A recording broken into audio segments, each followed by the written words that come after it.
और ये जो आपने कहा था पोर्शे पॉवर्टी, पॉवर्टी यानी पॉश एक बहुत ही लग्जरियस गाड़ी है, उस गाड़ी में चल के समाजवादी की बात ना करें। अनुराग ये आपके लिए भी है मर्सिडीज मार्क्सिज्म। आप मार्क्सिज्म की बात करो, मर्सिडीज में अरे अनुराग भाई तो खुद डिफेंडर में आते हैं, 1-2 करोड़ की गाड़ी है वो। अनुराग भाई महाराष्ट्र के चुनाव में क्या जरूरत थी अबू आजमी को जाके उस मौलाना साहब से मिलने की, जिसकी वजह से पोलराइजेशन हो या शिवसेना के हमारे भाई बेटे आनंद भाई, क्योंकि पोलर को अपने पार्टी के अंदर रखा, वो मोहतरमा उनके शौहर जो ऐसे मौलाना को मिले जो कह रहे तालिबान अच्छे। भैया ये पोलराइजेशन आप कर रहे हो। अब मैं आपसे सिंपल बात कह रहा हूं, अगर जो राहुल गांधी जी के बचपन की बात कही तो मैं कोट करना चाहता हूं। बैरक ओबामा ने अपनी किताब द प्रॉमिस लैंड में राहुल गांधी से मुलाकात के आधार पर लिखा है कि राहुल गांधी जी की स्थिति उस बालक के समान है, उस स्टूडेंट के समान है जो अपने को बहुत ज्ञानी दिखाना तो चाहता है परंतु उसके अंदर वांछित परिपक्वता का अभाव है। ये अमेरिका के। जय श्री राम दोस्तों, आज का डिबेट वीडियो बहुत ही मज़ेदार है।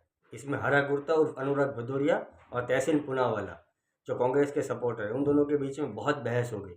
उसमें तहसीन पूनावाला बोल रहे हैं कि जो लोग मर्सिडीज़ में घूमते हैं वो समाजवाद की बातें करते हैं। भदौरिया भी बहुत बिलबिला उठे और सुधांशु जी ने अपने ही अंदाज में राहुल गांधी, कांग्रेस और सभी विपक्षी दलों को बराबर से धमकाया। तो वीडियो एंड तक देखिएगा, बहुत मज़ा आएगा। मेरे चैनल पर नए आए हो तो चैनल को सब्सक्राइब कीजिए, मेरे वीडियो को लाइक कीजिए, शेयर कीजिए, कमेंट कीजिए। धन्यवाद। जय श्री राम। चिंता का विषय है। एक बहुत बड़ा वर्ग जाता है कि भारत डिस्टेबलाइज हो, लेकिन मैं अभी सबसे पहले एक इंपॉर्टेंट मुद्दे पर आता हूं। राहुल गांधी अब भी इंडिया गठबंधन के नेता नहीं है। Congress is the loser. Congress जो है समाप्त हो चुकी है, अखिलेश यादव कह रहे हैं। इसके अलावा आईपी सिंह कह रहे हैं कि उम्र 55 की, काम बचपन के। ममता बनर्जी कह रही है कि मैं तैयार हूं विपक्षी अलायंस को टेक ओवर करने के लिए। इसके अलावा अबू आजमी, ये तो लेटेस्ट न्यूज है, ने क्या बोला है मुझे बताने की आवश्यकता नहीं है। तहसीन पूनावाला, कल तक जिनको आप कंधों में ढो रहे थे, आज वो कांग्रेस पार्टी को चिमटे से छूना नहीं चाह रहे हैं। सवाल पूछा जो रामगोपाल यादव जी ने कहा, जो आईपी सिंह ने बोला, जो अखिलेश यादव जी ने बोला, जो ममता बनर्जी ने बोला। देखिए माननीय अखिलेश यादव जी और माननीय ममता बनर्जी ये दोनों योग्य इंडिया अलायंस को लीड करने में। माननीय राहुल जी भी है जिनको लीड करना है। जिस दिन इंडिया अलायंस का एक फॉर्मल स्ट्रक्चर हो गया, एक ऑफिस हो गई जहां से अमीश देवगन को एक फॉर्मल ईमेल आएगा, एक फॉर्मल वेबसाइट होगा, वो उसमें कौन लीडर होगा वो बिल्कुल होना चाहिए, उसके मैं खिलाफ हूं। इस वक्त इंडिया ऑपोजिशन विपक्ष का एक बेंच है जिसमें अधिकतर विपक्षी पार्टी का कोई फॉर्मल स्ट्रक्चर नहीं। जैसे यूपीए का था, अमित जी आप जानते थे, सोनिया जी चेयरपर्सन, एक फॉर्मल था। अगर ये फॉर्मल स्ट्रक्चर माननीय अखिलेश यादव जी या ममता जी बनाना चाहते नहीं, वो तो कह रहे हैं, अखिलेश जी ने कहा कि कांग्रेस तो समाप्त है। कांग्रेस ठीक है, वो उनका पॉइंट ऑफ व्यू होगा। मुझे आप बताइए आज मुसलमान किसके साथ है? मैं सुधांशु जी की बात कर रहा हूं। मुसलमान तो आज पूरे देश में कांग्रेस के साथ है, अखिलेश जी के साथ। अब आया ना लाइन पे। उत्तर प्रदेश में मैं मना नहीं कर रहा हूं, लेकिन मुसलमान आज किसको वोट देता है? वो उनका भरोसा राहुल जी पे। और मैं एक बात आगे दोबारा से कहना चाहता हूं, और आईपी सिंह कह रहे हैं, एक सेकंड, आईपी सिंह कह रहे हैं उम्र 55 की है, काम बचपन के हैं। वो राहुल जी के लिए कह रहे हैं। आईपी सिंह, अनुराग भदौरिया, राहुल गांधी अब भी इंडिया अलायंस के नेता नहीं है। कांग्रेस समाप्त हो चुकी है। उम्र 55 की है, खेल बचपन का है। असल में खेल क्या है? मुझे थोड़ा बोलने का मौका दीजिएगा, जवाब पूरा मिल पाएगा। आधे जवाब में आप भाग जाएंगे तो जवाब नहीं हो पाएगा। नहीं, एक सेकंड क्या भाई, 3 मिनट बोलेंगे तभी तो जवाब आ पाएगा। 1 मिनट मैंने बोला, तो नहीं हो पाएगा।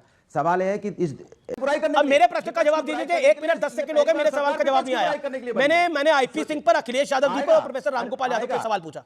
आएगा 20 सेकंड, आएगा, मुझे बोलने तो दीजिए। आएगा, मैं अपनी बात तो कहूं ना पूरी। उसके बाद देखिए कमाल की बात क्या करते हैं। अभी सुधांशु जी बोलेंगे इंडिया गठबंधन में फूट हो गई है। देखिए भाई, ये इनका मुद्दा है। बहुत धन्यवाद सुधांशु जी, आपका बड़ा मुद्दा यह है कि इंडिया गठबंधन में फूट। आपका मुद्दा वो नहीं है किसान धरने पे वो परेशान, आपका मुद्दा है इंडिया गठबंधन में फूट। इसके लिए बधाई, आपका यही मुद्दा है। बताइए, सरकार इसीलिए आपने बनाई थी कि इंडिया गठबंधन में, अरे इंडिया गठबंधन में तो मजबूत नेता है। अखिलेश आईपी सिंह किस नेता के हम मालूम मतलब आपको मत सिखा, कह रहे थे उम्र 55 की, काम बचपन के, ये किस नेता के लिए कहा? उनके वो हमने कहा ना कि हम उस ट्वीट को इंडोर्स हम लोग नहीं करते।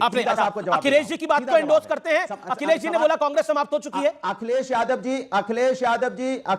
जी की बात का इंडोर्स नहीं। अखिलेश यादव जी देश के सबसे बड़े नेता हैं आज की डेट में, और राहुल जी से भी वर्चस्व है, और इंडिया गठबंधन में मजबूत नेता हैं। अगर वो कोई बात कहते हैं तो उसका मतलब होता है, वो बिना मतलब के कोई बात बोलते नहीं। क्यों खत्म हो चुकी है कांग्रेस? जिम्मेदारी क्यों खत्म हो चुकी है कांग्रेस? नहीं, मेरी बात सुनिए, मेरी बात सुन लीजिए। अगर उन्होंने कोई बात कही है और किसी परिप्रेक्ष्य में कही है तो बिल्कुल सही कही होगी, क्योंकि वो देश की उन्नति चाहते हैं, वो देश और प्रदेश को आगे ले जाना चाहते हैं। अभी जिम्मेदारी दूसरे दलों की भी होती है कि सबको एक साथ मिलकर लेके चले। पहली बात तो ये रीजनल पार्टी कहना छोड़ दें। रीजनल पार्टी कुछ नहीं होता है। ये सारी पार्टियां देश की और भारत की पार्टी है। कांग्रेस कह रही है रीजनल पार्टी, मैंने थोड़ी बोला है। इनको एक्सेप्ट करते हैं।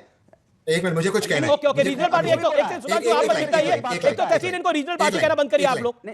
आप नाराजगी है भाई नहीं उस बात पे? नहीं नहीं नहीं रीजनल नेशनल पार्टी ये गलत बात पार्टी है। मेरी गलती है, नहीं, इंटरनेशनल तहसीन- पार्टी कह देता नहीं, हूं। नहीं, नहीं, यूएन में भी तहसीन चुनाव हो या लड़े, कांग्रेस का क्या कोई बोलूं? नेता हो या किसी दूसरे दल का, इंटरनेशनल आप पार्टी रीजनल कह देता पार्टी नहीं बोल सकते। अरे भाई, बल्कि इंटरनेशनल छोटी पार्टी ठीक है, कह अब आप देता एक सेकंड शांत रहिए, ऑडियो डाउन करें। अनुराग तहसीन को जवाब देने दीजिए। एक सेकंड तहसीन, रीजनल पार्टी नहीं है भाई उनकी? नहीं नहीं इंटरनेशनल पार्टी है, इंटरनेशनल पार्टी है। मैं तो कहता हूँ यूनाइटेड स्टेट्स में भी जाके चुनाव लड़े, वहाँ जर्मनी में जाए, इंटरनेशनल पार्टी भाई। इनका देखो पता है मजाक उड़ा रहे हैं आप कांग्रेस का। मजाक क्यों उड़ाता? सब इसको मैं समाजवादी कहता हूँ, पार्टी। इसको मैं कहता हूँ पॉर्शे पॉवर्टी। खुद आएंगे मर्सिडीज में कहते हैं हम समाजवाद फैला रहे हैं, मर्सिडीज में आते हैं समाजवाद फैला। क्योंकि इस चीज का देखो आप गंभीर से नेशनल टीम पर महाराष्ट्र के चुनाव में क्या जरूरत थी अब्बू आजमी को जाके उस मौलाना साहब से मिलने की, जिसकी वजह से पोलराइजेशन हो, या शिवसेना के हमारे भाई बेटे आनंद भाई क्यों पोलराइज किया चुनाव में? क्यों पोलराइज किया? बीजेपी कर रही थी पोलराइजेशन, मैं उसका मना नहीं कर रहा हूं। आपको क्यों मौलाना से मिलना था जिसको गजवाई हिंद करना था कि मौलाना साहब कर सकते थे? क्यों आपने पोलराइज किया इलेक्शन? क्यों ऐसे ऐसे लोग को अपने पार्टी के अंदर रखा? वो मोहतरमा उनके शौहर जो ऐसे मौलाना को मिले जो कह रहे तालिबान अच्छे। भैया ये पोलराइजेशन आप कर रहे हो। अब मैं आपसे सिंपल बात कह रहा हूं, अगर समाजवादी पार्टी इतना ही बड़ा, मैं माननीय अखिलेश यादव जी का बहुत रिस्पेक्ट करता हूं, बट इसका ये मतलब नहीं, और मैं बिल्कुल रेड लाइन ड्रॉ करूंगा कि आप किसी और दल का मजाक उड़ाओ। अखिलेश समाजवादी पार्टी एक उत्तर प्रदेश की पार्टी है, और जिस जिस सूबे में जाती है वहां पे नुकसान पहुंचाती है दूसरे सूबे के अंदर। जो नुकसान हुआ है, अबू आजमी साहब उनका चुनाव तो जीत गए, एमबीए को हरा दी। पूछा आनंद दुबे भाई को क्या वो मौलाना से मिलना जरूरी था या नहीं? नहीं वो मुझे क्यों तोड़ा? चलो उठाओ। कि अपने उनके देखिए एक सेकंड और मर्सिडीज में चलकर और ये जो और आपने उसमें कहा कहता था पोर्शे पॉवर्टी, पॉश पॉवर्टी यानी पॉश एक बहुत ही लग्जरियस गाड़ी है, उस गाड़ी में चलकर समाजवादी की बात ना करें। अनुराग ये आपके लिए भी है। मर्सिडीज मार्क्सिज्म, जवाब आप मार्क्सिज्म की बात करो, मर्सिडीज में आओ। अरे अनुराग भाई तो खुद डिफेंडर में आते हैं, 1-2 करोड़ की गाड़ी है वो।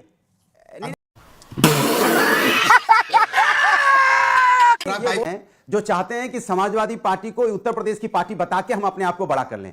समाजवादी पार्टी, समाजवादी विचारधारा पूरे देश में है, और कोई भी रीजनल पार्टी हो, चाहे समाजवादी हो, चाहे टीएमसी हो, चाहे आरजेडी हो, सारी पार्टी पूरे देश में है। आप ये देश की पार्टियां हैं। आप ऐसा क्यों बोलते हो रीजनल पार्टी में? बार बार आपको कहता हूं कि हम तो आपको नहीं कुछ कहते। आप हम देश की तीसरे नंबर की पार्टी हैं, और आप हमें बताओ की पार्टी है और किसी। सुनिए मेरी बात सुनिए। आप आईपी सिंह जी से इत्तेफाक रखते हो अनुराग, आप मेरे बड़े भाई हो, आप मेरे बड़े भाई हो, आप आईपी सिंह से इत्तेफाक नहीं बोला था रखते इसे। वो आपके बीच में नहीं बोले, वो मात्र मैं माना कि आप ग्रुप अलग अलग है, लेकिन अनुराग भदौरिया को आज अपनी दवाई का स्वाद मिल रहा है। एक सुनिए आप मेरी बात। All audios down. ओके एक सेकंड अनुराग 30 सेकंड को बात रख रहे। तो कहना चाहूंगा, देखिए तहसीन भाई ने कितनी मजेदार बात कही। उन्होंने कहा मुस्लिम वोट तो राहुल गांधी जी के साथ है। आ गया ना, मैंने तो एम फैक्टर में कुछ और बोला था, उन्होंने साफ बोल दिया। और तीसरी बात जो आपने सवाल पूछा था अमीर जी, जो राहुल गांधी जी के बचपन की बात कही, तो मैं कोट करना चाहता हूं। बैरक ओबामा ने अपनी किताब द प्रॉमिस लैंड में राहुल गांधी से मुलाकात के आधार पर लिखा है कि राहुल गांधी जी की स्थिति उस बालक के समान है, उस स्टूडेंट के समान है जो अपने को बहुत ज्ञानी दिखाना तो चाहता है, परंतु उसके अंदर वांछित परिपक्वता का अभाव है। यह अमेरिका के ये बड़ी अच्छी बात कही आप। पूर्व राष्ट्रपति बैरक ओबामा ने अपनी किताब द प्रॉमिस लैंड में 2010 में भारत की यात्रा के समय लिखा था। तो चलिए, या आईपी सिंह को तो डिसमिस कर देंगे, मगर चलिए आज मुझे कम से कम इतना लगा कि अनुराग से पूछना चाहूंगा, ये ओबामा जी ने जो बोला है वो सही है गलत? नहीं तो ओबामा जी को एक नोटिस का नहीं दिया कि भाई राहुल गांधी जी कैसे बोलते हैं? भाई ये वो नेता है सबसे ज्यादा विदेश में जाते हैं, और विदेश से क्या तारीफ पाते हैं। हमारे नेता 14 देशों का सर्वोच्च नागरिक सम्मान पाते हैं मोदी जी, जिसमें 4 मुस्लिम देश भी हैं। और ये बताइए, पुतिन भी पर्सनल डिनर देते हैं और बाइडेन भी पर्सनल डिनर देते हैं, जेलेंस्की भी गले लगाते हैं और पुतिन भी गले लगाते हैं। एक ये स्थिति है, और एक ये है कि घर में आकर ऐसा विश्लेषण पाते हैं, उसके बाद आके कितनी जोर जोर से संसद में दहाड़ते हैं या चिघाड़ते हैं।